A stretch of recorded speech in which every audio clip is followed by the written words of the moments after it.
তুমি এক বিজয়ের নাম, ভুলবে না এই দেশ তোমার অবদান, ছিলে তুমি যুদ্ধের মশাল হয়ে, তাই তোমাকে আজ জানাই। সাকিবকে ঘুষ দিতে চেয়েছিল কিন্তু সাকিব ঘুষ নেয় নাই, আর এই বিষয়টা কাউকে না জানায় বললা 2 বছর নিষিদ্ধ, এইটা আমার চুলের নিয়ম।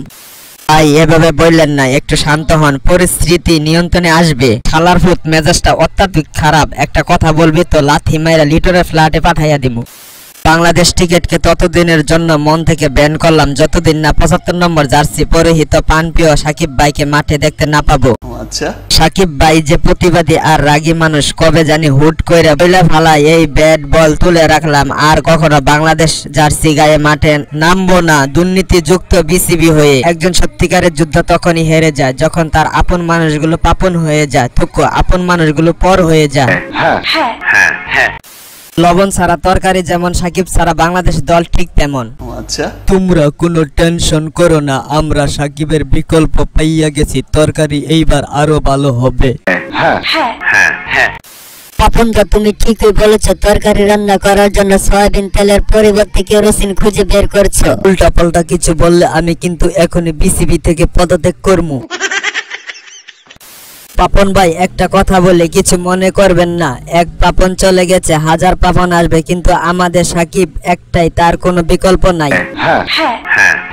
আচ্ছা, আপনারা অনেকে বলতেছেন সাকিব 2 বছরের জন্য নিষিদ্ধ হয়েছে, নিষিদ্ধ কথাটা আর কেউ বলবেন না, সবাই বলবেন আইসিসি সাকিবকে 1 বছরের জন্য ছুটি দিয়েছে, কারণ নিষিদ্ধ কথা সাকিবের সাথে বড্ড বেমানান। সাকিবের নামের পাশে নিষিদ্ধ কথাটি একদম কলিজাতে গিয়ে লাগে। 2 বছর আগের ঘটনাকে আইসিসি টেনে এনে এখন সাকিবকে 2 বছরের জন্য নিষিদ্ধ করলো। এতদিন আইসিসি কি গোড়ার ঘাস কাটছিল নাকি? আরে ভাই বুঝেন না কেন, 2 দিন পর তো ভারত সিরিজ, তাই তারা জুব বুঝে খুব মারছে। হ ভাই ঠিকই বলেছেন, এর আগে একবার ভারতের সাথে খেলার আগে ওই সময়ের দাপুটে বলার আরাফাত সানি, তাসকিন আহমেদ অবৈধ বোলিং অ্যাকশনের জন্য নিষিদ্ধ করেছিল। আসলে সত্যি কথা বলতে আইসিসির খেলা বোঝা খুব কঠিন, এরা শুধু দুর্বলদের উপর অ্যাকশন নিতে পারে, শক্তিশালীদের উপর নয়। এরা কখনো মেঘ হয়ে জমে থাকে, কখনো বৃষ্টি হয়ে ঝরে পড়ে, সেই স্বার্থে ধ্বংস করে দিয়ে যায় সহজ সরল প্রতিভাবান ক্রিকেটারদের জীবন। ভাই আমি একটা কথা কমু, তুই আবার আইসাস কথার মধ্যে বাহাত ঢুকাতে। না ভাই, আমি এবার সত্যি সত্যি একটা গুরুত্বপূর্ণ কথা বলবো। আচ্ছা কি বলবি, তাড়াতাড়ি বল। আইসিসি সাকিবের ব্যাপারে কোনো নোটিশ দেওয়ার 5-6 দিন আগে বিসিবি আর সংবাদ মাধ্যমগুলো ফিশিং এর ব্যাপারে কিভাবে জানলো?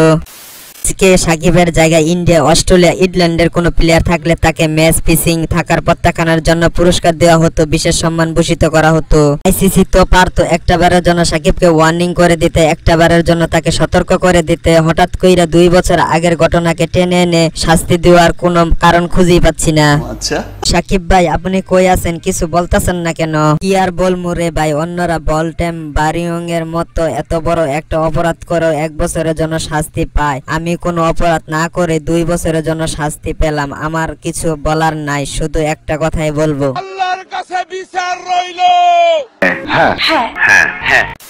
আজকের মতো এই পর্যন্ত। আপনারা সবাই সাকিবের জন্য দোয়া করবেন যাতে এই দীর্ঘ সময় ক্রিকেটের বাইরে থেকেও নিজেকে আরো পরিপূর্ণ করতে পারে, যাতে পুরো বিশ্বকে আরো একবার দেখাই দিতে পারে আমি নাম্বার 1 ছিলাম, নাম্বার 1 আছি এবং ভবিষ্যতেও থাকবো।